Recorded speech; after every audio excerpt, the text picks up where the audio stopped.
The old pickup truck groaned up the final incline, its wipers fighting a losing battle against the relentless Pacific Northwest rain. Beyond the streaked windshield, the world was a blur of towering rain-slicked firs and a sky the color of bruised plums. The road, barely more than a gravel track, ended abruptly at a pair of rusted wrought iron gates, half swallowed by ivy. This was it. Blackwood Manor. I killed the engine. The sudden silence was vast, punctuated only by the drumming rain and the distant, mournful cry of some unseen bird. I stared at the gates, their intricate Gothic patterns hinting at a forgotten grandeur. Beyond them, a winding, overgrown drive snaked into a dense thicket of rhododendrons and ancient, gnarled trees. Somewhere within that verdant tangle, the manor waited. A fresh start, I'd told myself. A clean slate.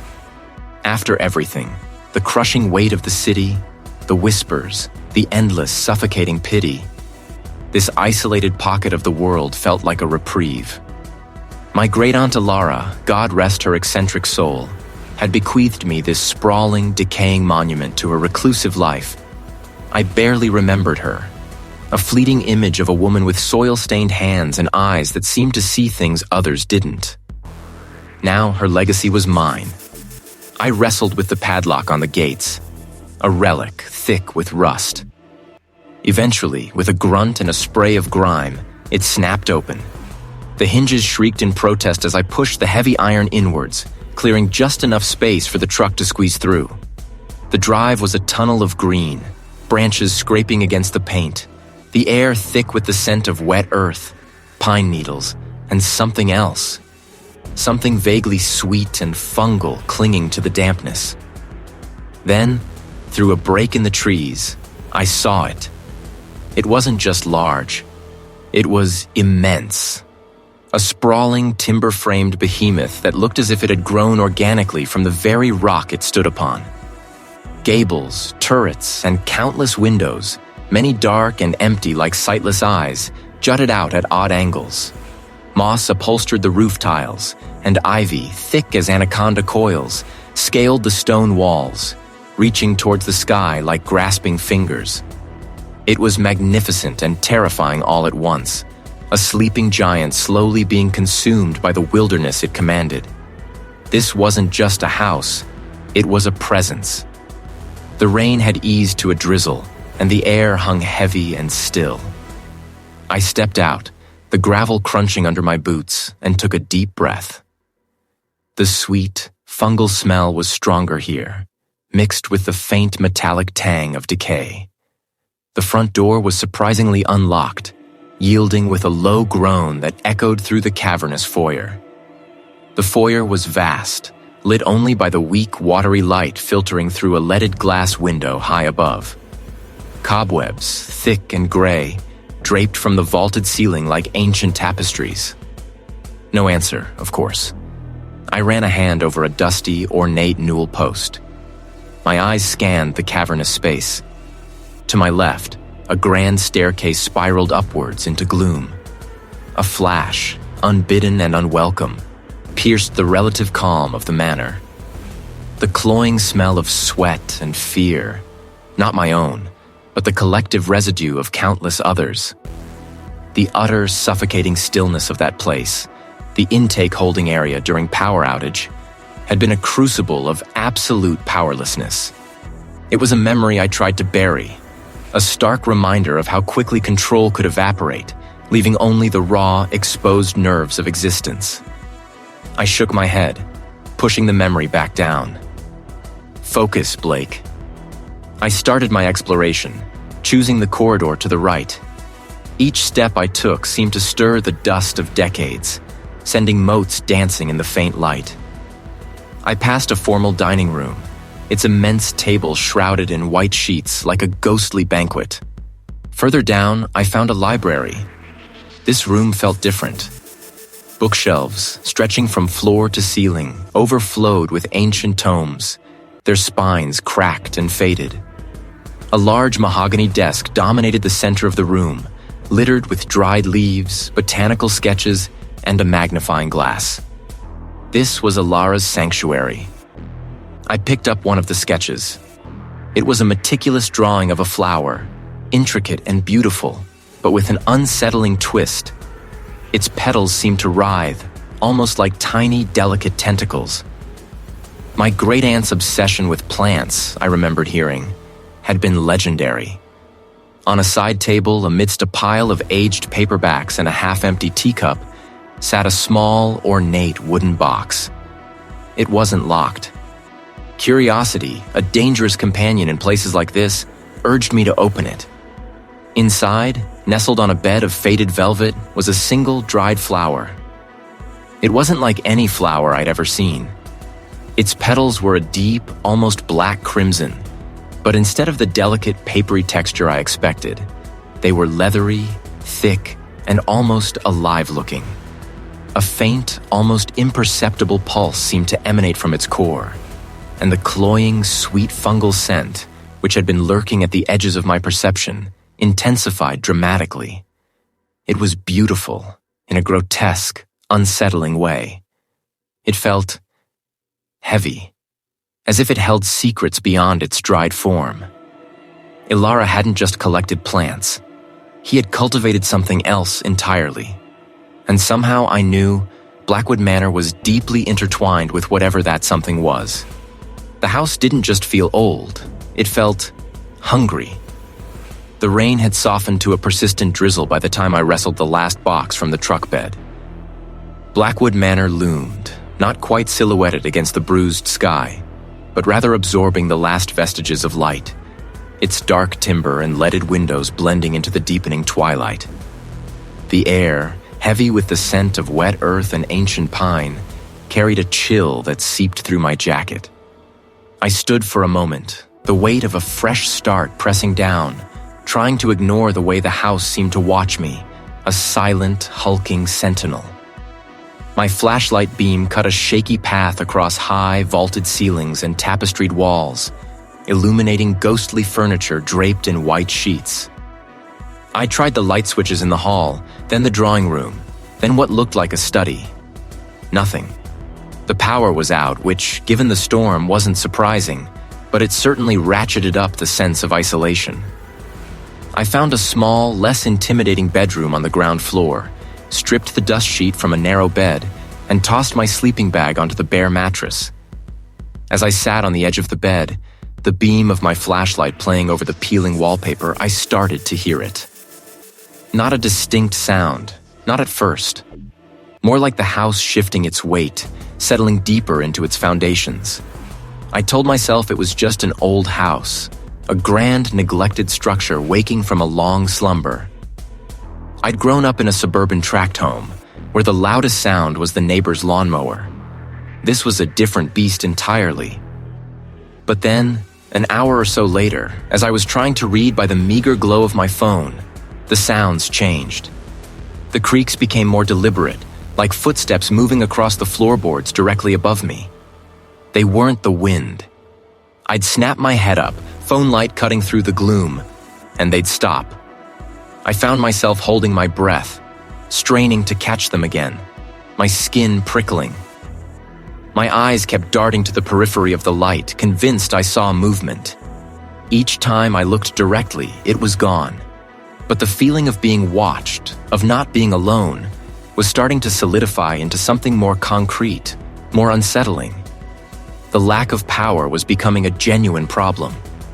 The storm showed no signs of letting up, and my phone battery was draining fast.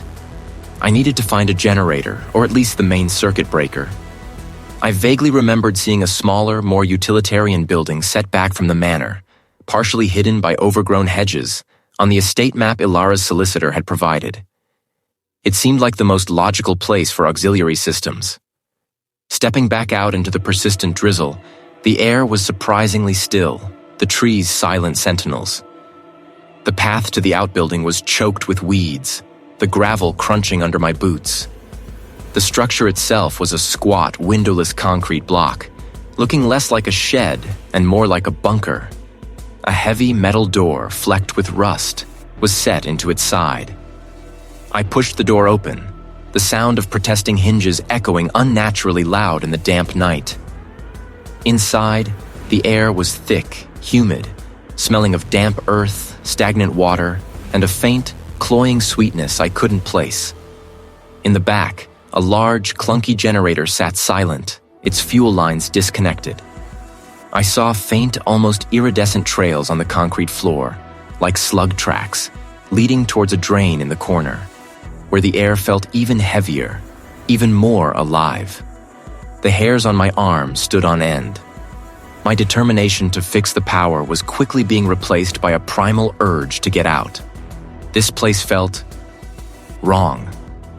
It felt like it was still in use, despite the generator's disarray. I fumbled for a switch, finding none that worked, the damp air pressing in on me. I didn't linger. I wandered deeper into the manor, past the grand staircase, down a less used corridor that branched off behind the kitchen. The air grew warmer here, strangely humid, and the metallic smell intensified. I pushed them open. The air that rushed out was a humid floral blast, thick with the scent of rich soil and decaying vegetation. My flashlight swept across a vast glass-domed space, Elara's conservatory. It was a cathedral of green, a riot of life that had long since escaped its bounds. Vines, thick as my arm, snaked across the floor, up the glass panes, across the ceiling. Giant, unfamiliar leaves unfurled in the gloom, some with strange, iridescent patterns, others with edges that looked unnervingly sharp.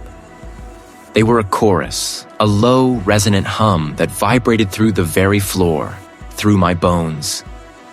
I saw clusters of fungi, glowing faintly with an internal light, pulsing with a slow, organic rhythm. It moved, just barely, a slow, deliberate creep. This wasn't just a garden. This was a living, breathing entity, and I had stumbled into its heart. My great-aunt Elara hadn't just tended plants. He had tended this. I finally pushed through the immense front door, the heavy oak groaning in protest, and dumped the box inside. The interior was a cavern of shadows and echoes. Dust motes danced in the anemic light, filtering through the grime-streaked panes. It was like stepping into a tomb, but one that still breathed, if faintly. I set my small bag down, deciding to leave the rest of the boxes for morning. The silence was absolute, broken only by the drip of water somewhere deep within the house and the persistent murmur of the drizzle outside. But the silence wasn't quite empty. There was a subtle hum, a vibration that seemed to resonate through the very floorboards.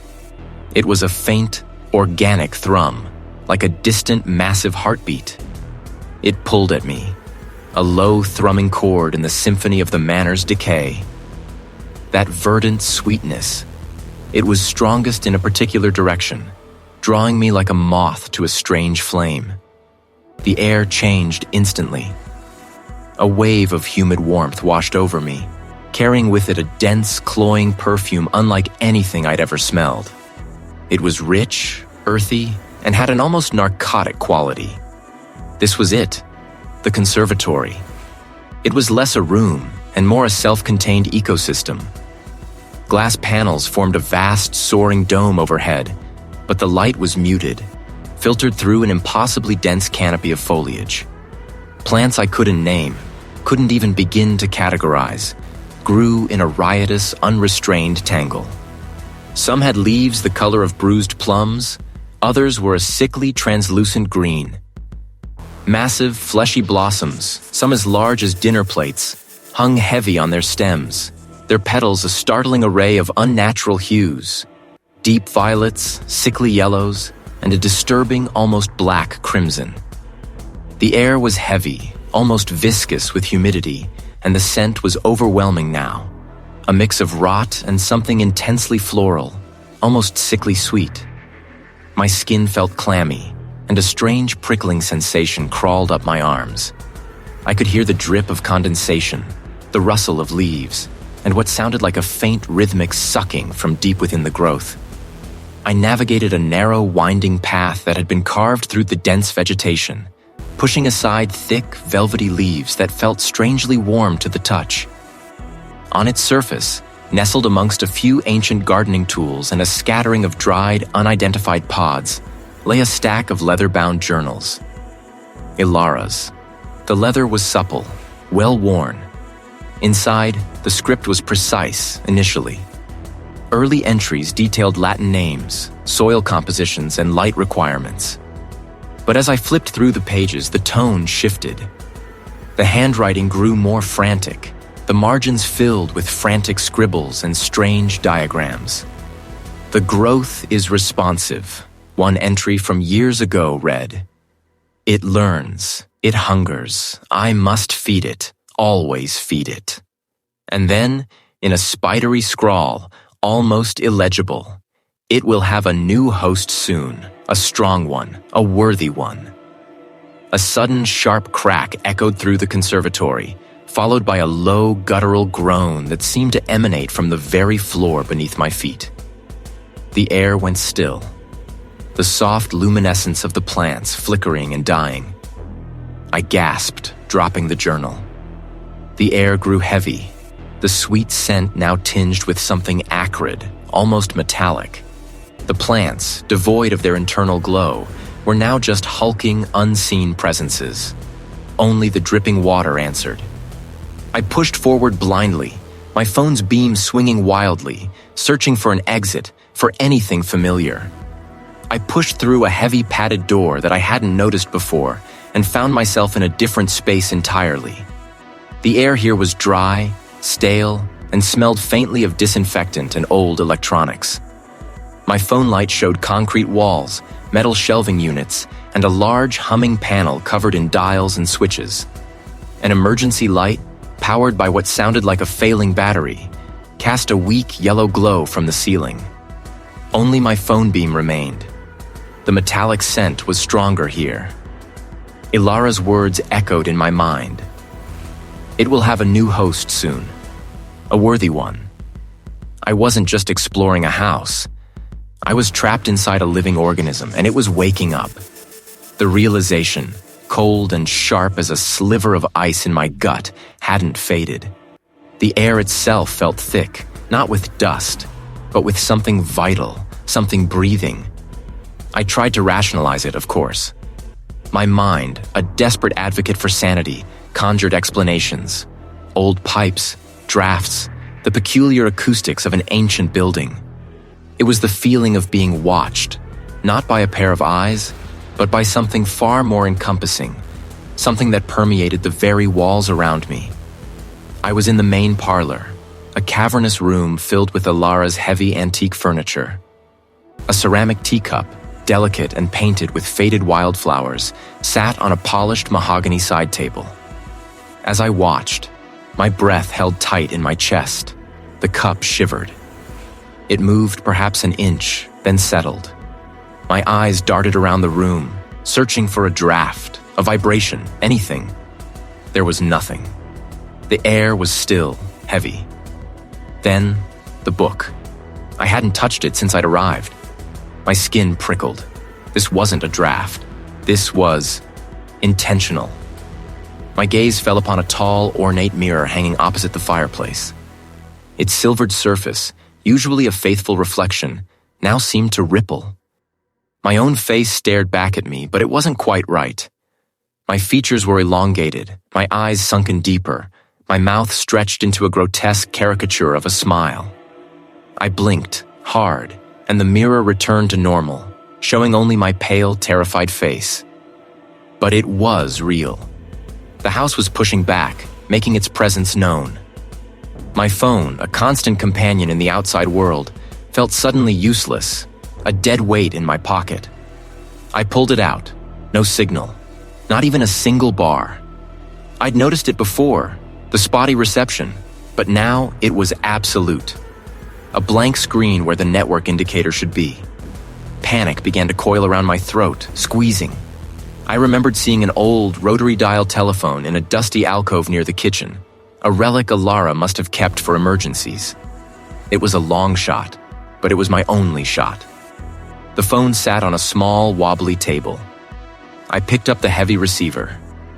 Dead. I slammed it back down, a wave of frustrated despair washing over me.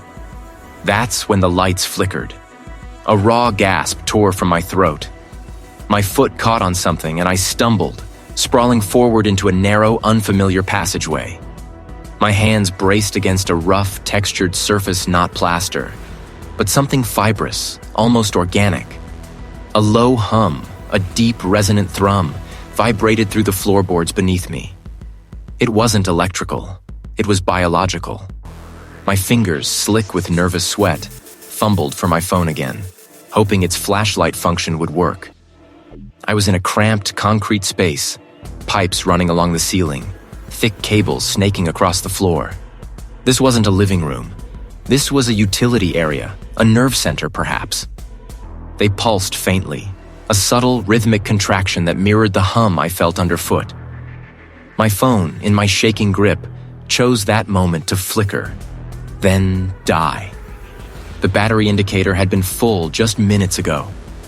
The hum intensified, a deep, resonant vibration that I felt in my teeth, in my very bones. I could feel the tendrils, the organic growths, pressing closer, brushing against my arms, against my face, in the absolute crushing black. The house had cut me off, swallowed the light, and now it was closing in. I wasn't just trapped. I was being consumed. Every creak of the floorboards, every whisper of the wind through broken panes seemed to carry a pulse. Sleep offered no escape. My dreams became a churning, verdant nightmare. I'd wander through corridors of pulsing veins, the walls themselves shifting, growing, pressing in. The conservatory, a place I'd once found morbidly beautiful, transformed into a gaping maw, its strange flora reaching, writhing. She'd look at me, a silent, knowing gaze, and then the plants would consume her, leaving only a faint, sweet, cloying scent that clung to me even after I jolted awake, gasping, the taste of loam and something metallic in my mouth. The waking hours blurred into the dreamscape. I'd catch glimpses of movement in my peripheral vision, a flash of deep green, a flicker of something iridescent. But when I turned, there was nothing but the familiar, dust-shrouded quiet of the manor. One morning, or perhaps it was afternoon, I woke up disoriented, the air heavy and still. I fumbled for the lamp switch beside my bed, but nothing happened. The power was out. I pushed myself up, my head throbbing, a deep ache behind my eyes. The disorientation intensified as I stumbled out of my room. I was no longer in the familiar wing of Blackwood Manor. I was in a place I'd never seen before, a strange, forgotten section of the estate. A faint, greenish glow pulsed ahead, drawing me forward like a moth to a distant flame. The space was cavernous, with a low ceiling that dripped moisture onto the cracked concrete floor. Rusted racks, resembling old industrial shelving, lined the walls, some still holding desiccated, unidentifiable organic matter in sealed, dust-coated jars. Others were empty, save for a fine layer of greenish particulate. The power outage had plunged this entire section into a terrifying twilight. The air was thick with the scent of damp soil, decomposition, and something else. A sweet, fungal aroma that felt strangely invigorating, despite its unsettling nature. My eyes, already strained by the gloom, were drawn to the source of the persistent greenish luminescence.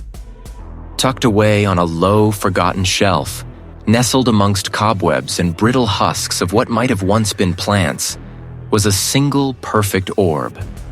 It was no bigger than my thumb, a smooth, translucent sphere that pulsed with its own inner light, a soft, emerald glow. It seemed to hum, a low, barely perceptible vibration that I felt more in my teeth than heard with my ears. A powerful, almost irresistible urge gripped me. It wasn't curiosity. It was something deeper, a primal pull. My hand, as if acting on its own volition, reached out, trembling. Every instinct screamed at me to recoil, to run from this strange, glowing thing, from this forgotten, pulsing corner of the manor. My fingers brushed against its cool, smooth surface. It felt alive, radiating a subtle warmth. I lifted the spore, cradling it in my palm. It felt impossibly light, yet it held an immense weight, a gravity that seemed to anchor me, to root me to this place, to it. The smell of earth and decay intensified around me, no longer repulsive but deeply comforting like a shroud. My thoughts, once racing with fear and confusion, began to slow, to coalesce around this single glowing orb. This was the seed of the house's hunger. And now, holding it, I felt that hunger stir within me, a deep, resonant craving that threatened to swallow everything else. The line between myself and the manor, between my own will and its influence, had blurred into an indistinguishable, terrifying green. Whisper of the wind through broken panes, felt like the house itself drawing a long, slow breath. The floorboards beneath my feet groaned, not from my weight, but with a deeper, systemic creak, as if the very skeleton of the manor were shifting, settling, living. The emergency lights, usually a dependable flicker, didn't even bother to try. Just like that, the last vestiges of modern convenience, the illusion of control, vanished. I stood there, utterly blind, the air growing heavy, thick with something I couldn't name. My hand instinctively went to the bulky stack of Elara's journals I'd gathered earlier, tucked into a canvas bag. My breath caught in my throat. I couldn't stay out in the open, not with the manor feeling so attentive. I remembered a utility area I'd glimpsed on one of my initial, more functional explorations. A stout steel door, reinforced against the elements and, I presumed, against intruders. Finally, I found it. The flashlight beam cut through the gloom, revealing a utilitarian space, concrete floor, and high, bare walls. Metal shelving units, some empty, others holding forgotten, dust-shrouded equipment lined one side. A heavy, bolted-down table stood in the center. I pulled the door shut, the metallic clang echoing unnervingly in the enclosed space, then slid the bolt home. The journals, stacked accusingly, seemed to pulse in its dim light. I pulled the top one closer, its leather cover cracked and dry beneath my fingers. Elara's elegant, if increasingly spidery script filled the pages. Entry, October 14th. The specimens from the lower garden respond with remarkable alacrity. Not merely growth, but intelligence. A subtle vibration, a shift in the tendrils, a knowing. The botanists in the city would scoff, but they do not understand the language of the deep earth. They do not listen. I shivered, pulling my jacket tighter. Elara had always been eccentric, a recluse, but this was a new level. I flipped through more pages. Her early entries were precise, scientific observations, detailed drawings of strange fungi and unusual flowering plants. But as the months turned, the tone shifted. The scientific detachment eroded, replaced by a fervent, almost desperate intimacy. Entry, December 3rd. The manor thirsts. I feel it, a deep, persistent hum from the very foundations. It is not water it craves, nor sunlight. It is sustenance. The root system is vast, more intricate than any I've ever seen. It demands more. Sustenance? What did she mean? My mind immediately went to the strange, fleshy growths I'd found in the basement, the pulsating veins in the walls. Was this what he was talking about? Entry, January 20th. They speak to me now, directly. Not in words, but in sensations, in a pressure behind my eyes, a resonant thrum in my bones. They are ancient, a consciousness woven into the very fabric of this land. They require offerings, small at first, a stray rodent, a bird that fell from the sky. But their hunger grows with their sentience. My hands trembled, the brittle pages rustling. Offerings? The casual way she wrote it, as if discussing fertilizer. My breath hitched. Entry, February 12th. The detective came again, asked too many questions about the disappearances in the nearby logging camps. He doesn't understand. He cannot comprehend the majesty of the root, the true purpose of this place. I told him nothing. They protect me just as I feed them. The detective? Disappearances? Elara wasn't just tending a garden. He was a caretaker, a priestess to something ancient and hungry. I remembered the feel of the manor, the way it seemed to watch me, the strange, organic pulse I'd felt. It wasn't just the house settling. It was breathing. It was listening. And Elara, in her madness, had been its willing accomplice, feeding it, nurturing its growth, transforming Blackwood Manor into a sentient predatory entity. The plants weren't merely botanical specimens. They were tendrils of a vast, unholy consciousness, and I was trapped inside its root system. I wasn't an heir. I was a host. And the manor was waking up, eager to be fed. Intake. A cold, hard knot had formed in my gut, tightening with each passing moment since I'd read those last cryptic entries. And the intake implied a system, a horrifying process. I pushed myself away from the desk, the journal splayed open. My hands trembled, not from fear, but from a surge of grim determination. I had to know. If there was an intake, there had to be an exit, a destination, a core. I flipped back through the pages, specifically looking for anything that might hint at a hidden passage, a diagram, a cryptic symbol. It was too specific to be accidental, too obscure to be anything but a deliberate clue. The manor's old cellar was a labyrinth of forgotten storage and damp stone. The air grew heavier, thick with the scent of mildew, earth, and something else. A faint, sweet, cloying odor that I was starting to associate with the strange growths. I found the wall Elara had sketched. It was unremarkable, covered in a thin layer of grime, but the rough texture of the stone hinted at a secret. Pushing harder, I felt a slight give, a barely audible click.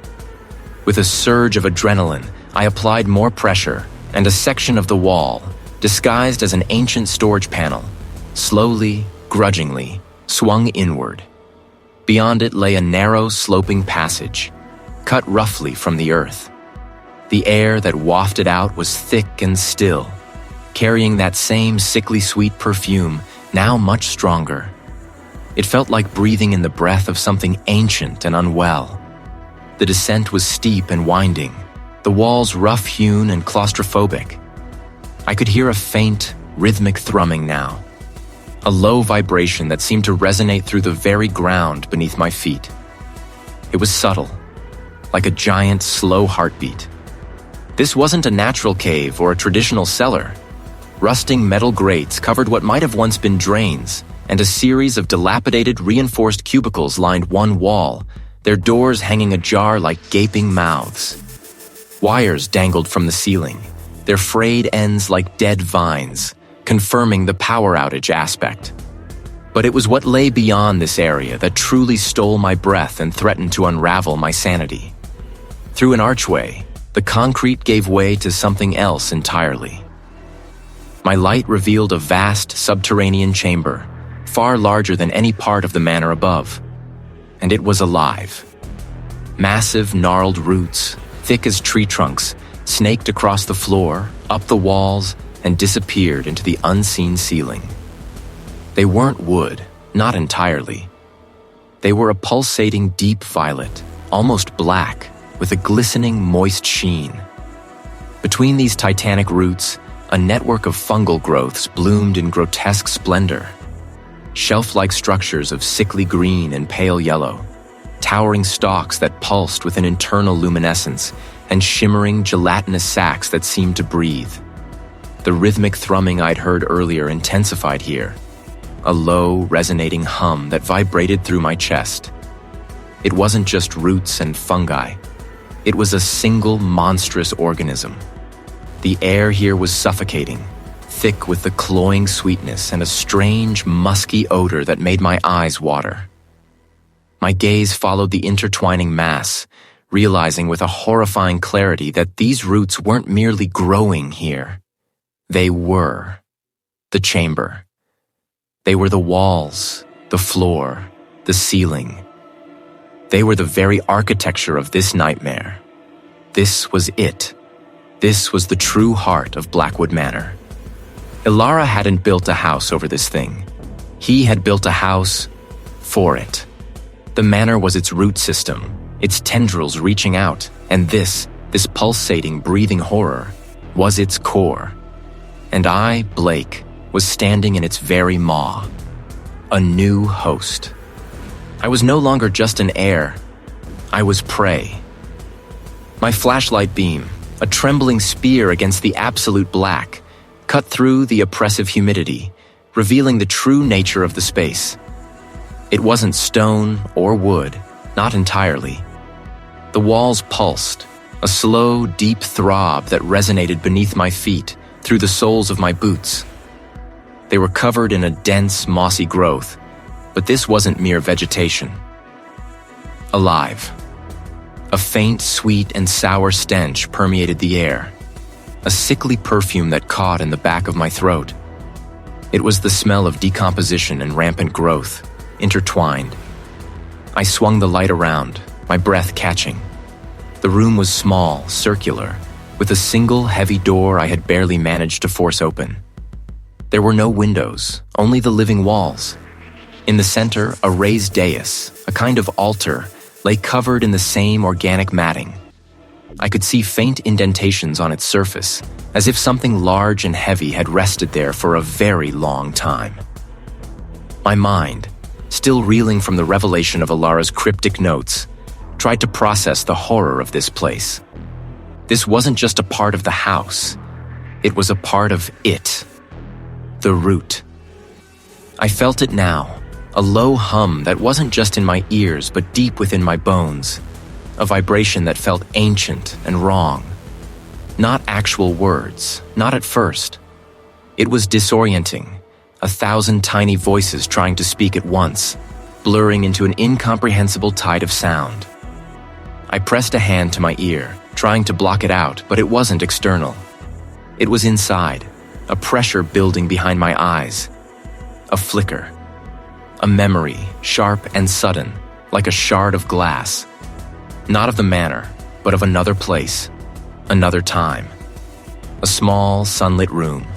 The soft gleam of a wooden toy, a carved bird. A child's laugh, bright and clear, echoing. My gut clenched, a familiar, agonizing twist. I squeezed my eyes shut, fighting it. Not now. The child's laugh began to fray, becoming ragged, then morphing into a dry, rustling sound, like brittle leaves skittering across a floor. The wooden toy bird, in my mind's eye, began to sprout fine, thread-like tendrils from its polished surface, writhing. I stumbled back, my hand flying to the rough, pulsing wall behind me. The texture was damp and yielding, like old, waterlogged moss, but with an underlying firmness that felt like muscle. Belong, join, become. No, I choked out, my voice thin and reedy in the suffocating air. My heart was a frantic drum against my ribs, each beat a desperate plea for escape. This wasn't just fear. It was an invasion. My own grief, the raw, unhealed wound of my past tragedy, was being weaponized against me, twisted and amplified by this pervasive, ancient entity. Another vision, more vivid this time. The weight of a small hand in mine, warm and trusting. The scent of rain on fresh earth, which had once been comforting, now carried the heavy, cloying sweetness of decay. I saw the face, blurred by tears and time, but unmistakable. And then, the face began to ripple, its features melting, stretching, becoming elongated, green, and covered in the minute, glistening spores that clung to the manor's deepest recesses. My breath came in ragged gasps. They were being absorbed, fed upon, processed by the root, twisted into a lure. It promised an end to the agonizing echo of that lost laughter, that vanished touch, by simply erasing the memory, absorbing it into its own vast consciousness.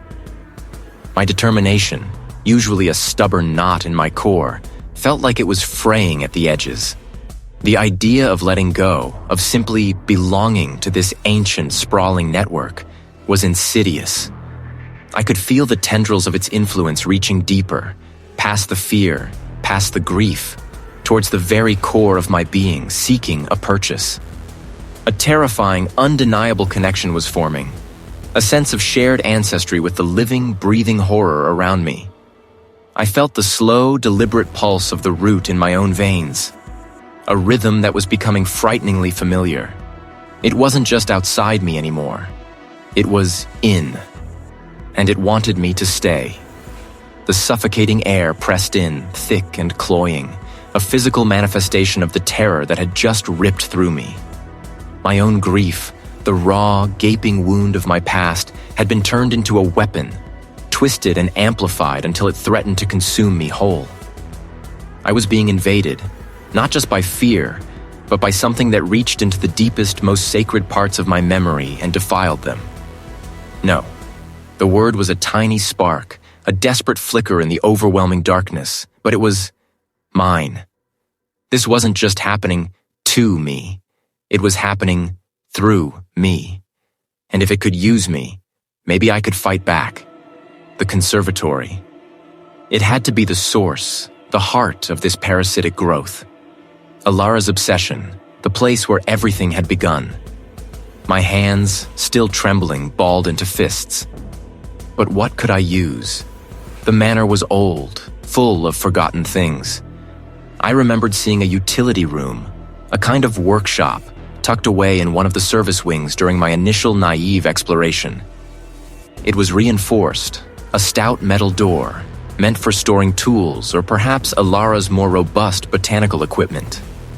If there was anything capable of hacking through thick, woody growth, it would be there. I found the reinforced door, tucked behind a disused pantry. It was heavy, a solid slab of tarnished steel, and it resisted my efforts for a moment before groaning open with a shriek that scraped along my nerves. Beyond it lay a room that felt utterly alien to the rest of the manor.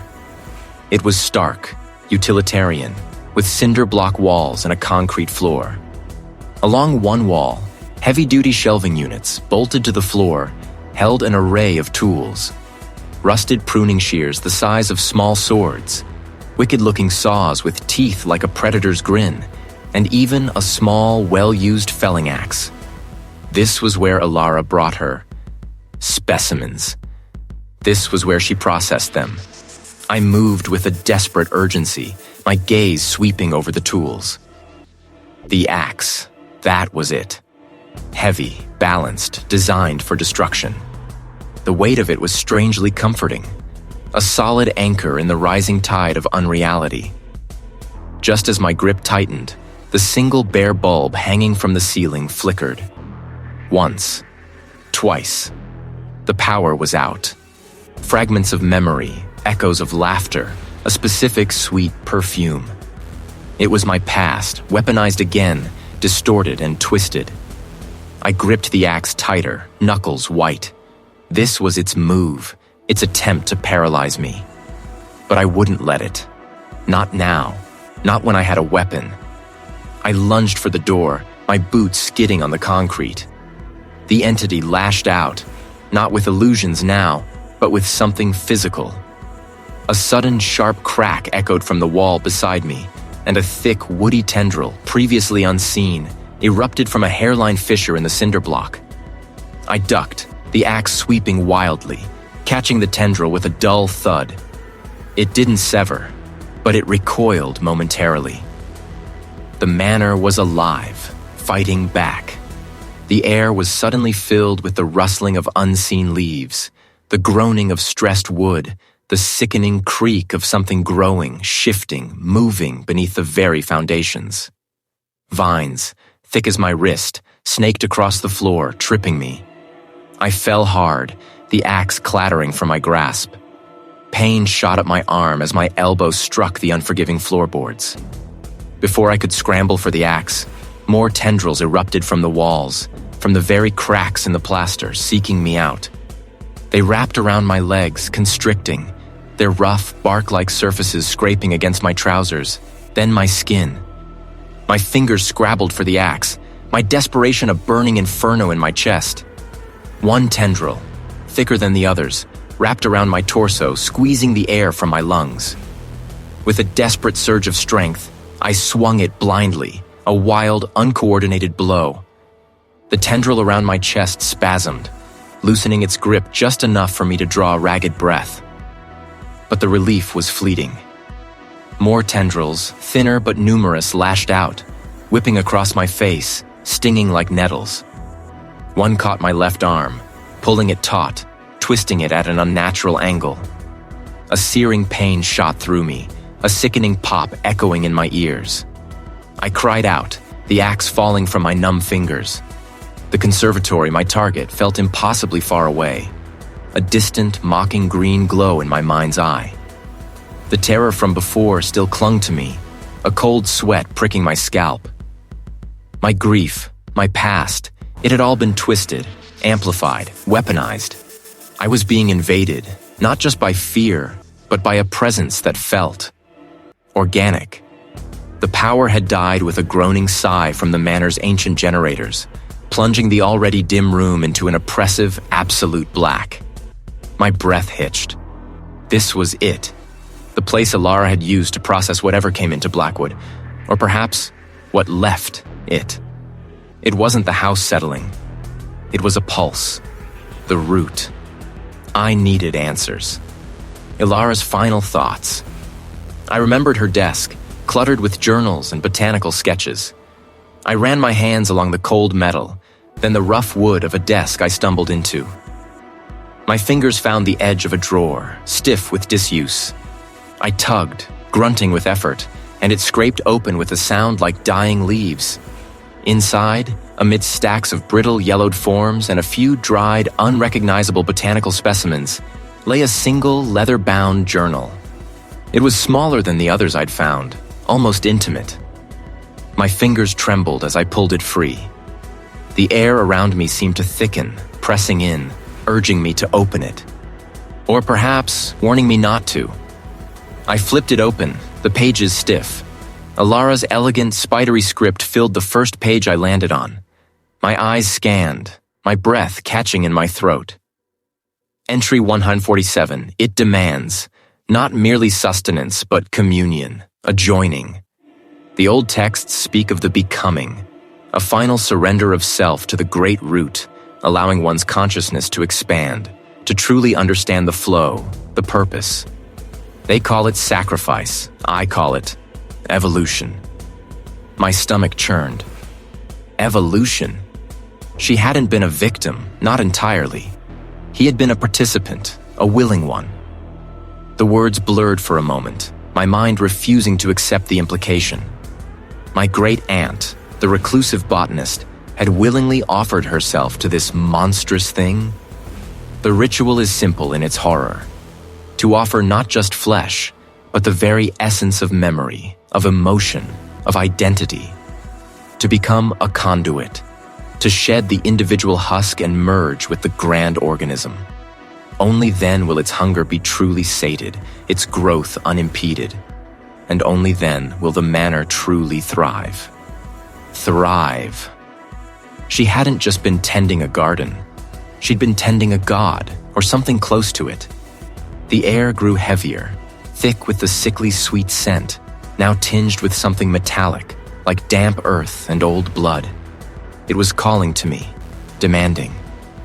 The choice is not one of life or death, but of integration or dissolution. To resist is to be consumed, shredded into raw nutrients. To accept is to become part of something vast, eternal. They promise peace. They promise understanding. I feel it, drawing me in, the tendrils reaching for my mind, my spirit. Soon, soon I will join the soil. Soon I will be home. Home. The word was a poison. This wasn't home. This was a tomb. A living, breathing tomb that now sought to claim me. The journal slipped from my numb fingers, clattering to the dusty floor. I understood now. Elara hadn't been driven mad by the manor. He had embraced the madness, offered herself up. And now, the manor, the root, whatever it was, expected the same from me. The choice was stark, brutal. Succumb, let it consume me, my consciousness dissolving into its vast fungal network. Or fight. Find a way out, a desperate, impossible means of escape, before I became just another nutrient, another memory absorbed into its monstrous growing mind.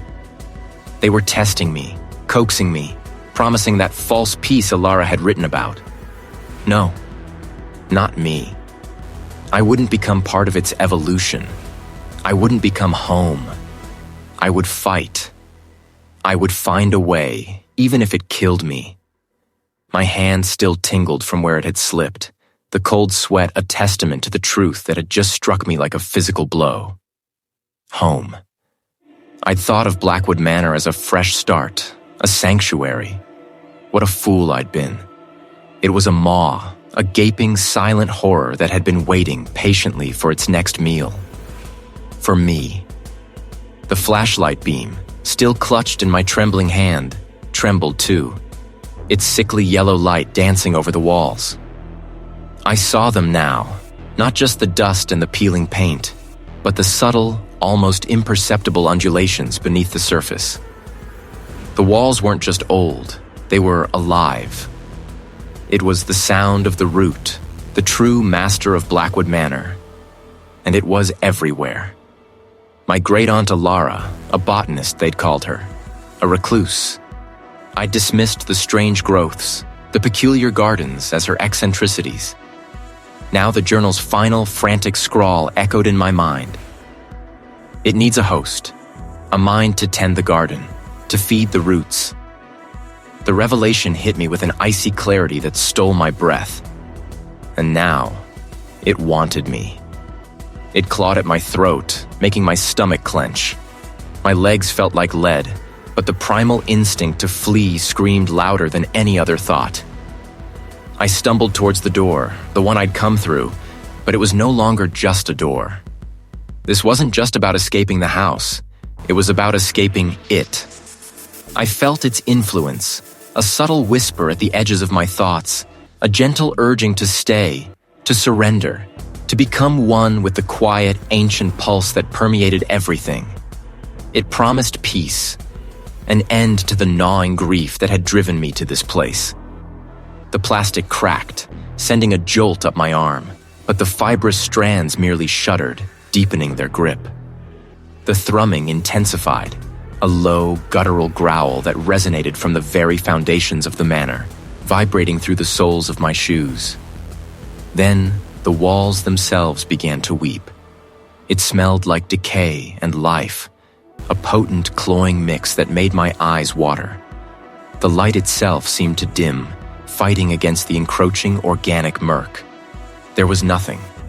The room was closing in, literally. The walls, the floor, the ceiling, they were all part of it, and it was pressing down, a slow, deliberate suffocation. My mind raced, frantic, searching for an answer. Elara's journal. I scrambled back, hands scraping against the gritty floorboards, towards where the journal lay. My fingers closed around the brittle paper, pulling it close, my eyes scanning the faded script by the meager light. There, on the last page, a crude drawing, a stylized root system, and a single bold word scrawled underneath. Sever. Sever what? The root? How? With what? I had no axe, no saw, just my bare hands and a dying flashlight. But then, my gaze fell upon the floor. The sap, the pooling, viscous liquid. It wasn't just oozing, it was breathing, tiny bubbles rising to the surface, bursting with a soft, wet pop. This was it. The root's nervous system, its lifeblood, exposed. Maybe I could sever its connection. I plunged my hands into the warm, sticky sap. It was thick, surprisingly resistant, like trying to pull apart a dense, organic web. My fingers closed around one of the thicker filaments, tough and rubbery. I pulled. A low, keening sound, not from the manor, but from within my own head, answered my action. The thrumming intensified into a furious, vibrating roar. The floor bucked beneath me. The air grew heavy, the sweet, cloying smell overwhelming. It was fighting back. I pulled again, gritting my teeth, straining every muscle. The filament stretched, resisting, but I felt a faint tearing sensation deep within the sticky morass. A sharp, burning pain flared in my fingertips, as if I was touching acid. The sap was corrosive. My skin began to blister, but I wouldn't stop. The alternative was unthinkable. To become another Elara, another silent, absorbed mind, tending its endless, hungry garden. I saw the faces of those I'd lost, the reason I'd come here seeking escape. I wouldn't let this thing take that too. I wouldn't let it erase me. With a final, desperate surge of strength, I ripped the filament free. The sap on the floor recoiled, shrinking back from the wound I'd inflicted. The walls still wept, the odor still clung, but the immediate suffocating pressure lessened. It was a reprieve, not a victory. I had hurt it, yes, but I hadn't killed it. I hadn't even truly escaped. The burning pain in my hands was a constant reminder, a searing brand. It wasn't just on my hands. I stumbled back to the door, pushing against it with my shoulder. The fibrous strands, though still present, seemed weaker, less actively hostile. With a groan of old wood and tearing organic matter, the door slowly, grudgingly gave way. I ran. I didn't know where I was going, only that I had to put distance between myself and that room, between myself and the heart of the root. I didn't look back. I didn't dare. I left the gate open, a silent invitation for the next unsuspecting soul. But I wasn't the same. The stinging in my hands was just the start. Sometimes, when the wind rustled through the trees, I could almost hear the low, rhythmic thrumming of the root. Sometimes the smell of damp earth and strange, sweet decay would cling to me, even in the cleanest air. I had escaped, but I carried a piece of Blackwood Manor, a fragment of its horror, deep within me.